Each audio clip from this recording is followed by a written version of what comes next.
Assalamualaikum warahmatullahi wabarakatuh. Perkenalkan, saya Madu Munawaroh dengan NIM C1C019026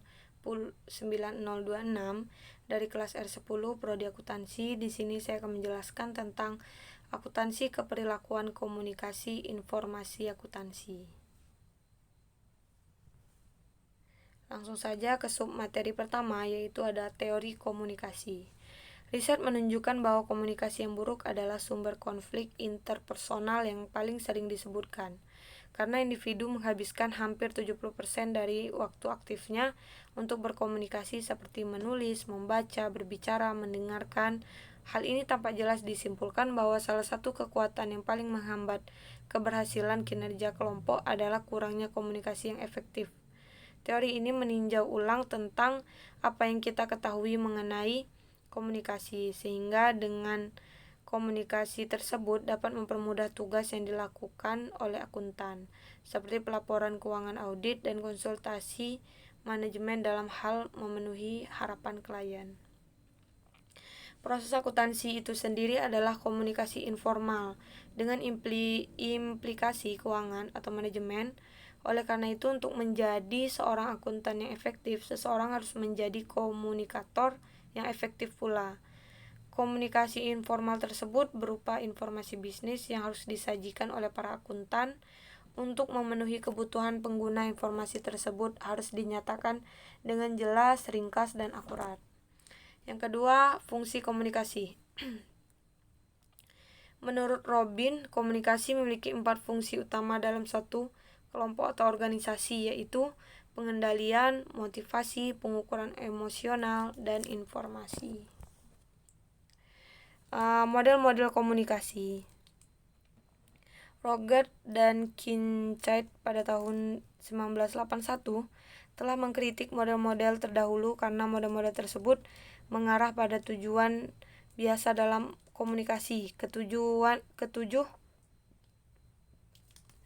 model tersebut meliputi suatu pandangan bahwa komunikasi adalah tindakan satu arah yang linier dan bukannya proses dua arah yang memiliki siklus di mana informasi dipertukarkan sejalan dengan berlalunya waktu. Yang kedua, sumber yang diakibatkan oleh penekanan pada ketergantungan dan bukannya pada hubungan dari mereka yang melakukan komunikasi dan saling ketergantungan yang mendasar. Dalam model tradisional, penerima biasanya tergantung pada informasi yang ditransfer dari sumber. Yang ketiga, kecenderungan untuk berfokus pada objek komunikasi dengan mengorbankan konteks di mana objek tersebut berada. Dalam akuntansi, fokus tersebut adalah pada laporan itu sendiri dan bukan pada interaksi yang menghasilkan.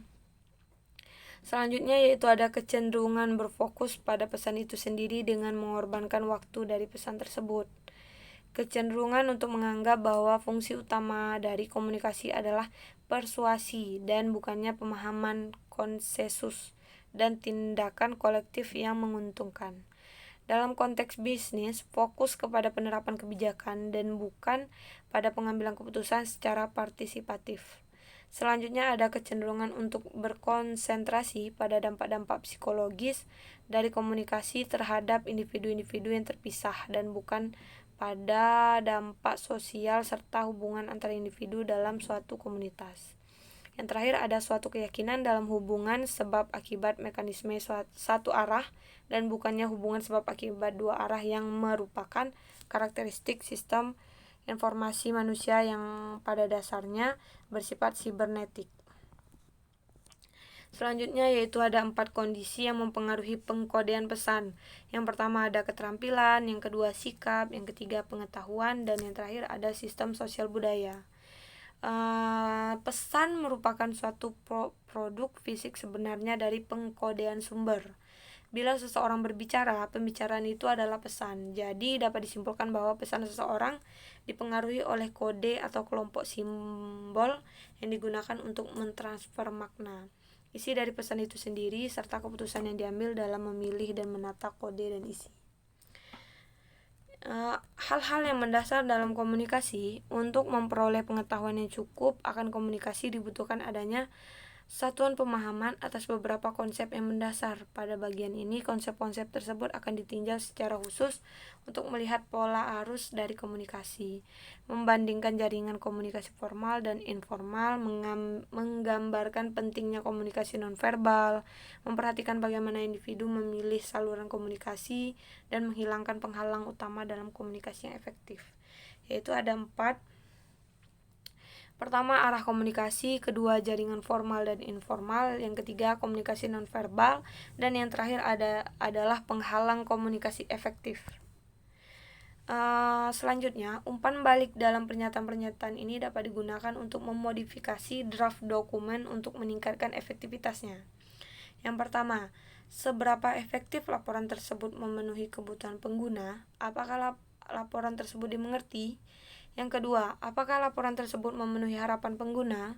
Yang ketiga, seberapa sering laporan tersebut digunakan dan untuk tujuan apa laporan itu dibutuhkan? Yang keempat, apakah pemakai melengkapi laporan tersebut dengan mencari sumber-sumber lain? Yang kelima, sumber-sumber lain manakah dokumen dan orang yang dicari oleh pengguna untuk memperoleh informasi sama? Yang keenam, informasi tambahan manakah yang sebaiknya juga dikandung oleh laporan tersebut? Yang ketujuh, umpan balik seperti apa yang dapat ditawarkan pengguna laporan terhadap bagian tertentu dari laporan tersebut. Selanjutnya yang ke-8, umpan balik seperti apa yang belum diantisipasi yang dapat diberikan oleh pengguna dalam menanggapi pertanyaan-pertanyaan terbuka.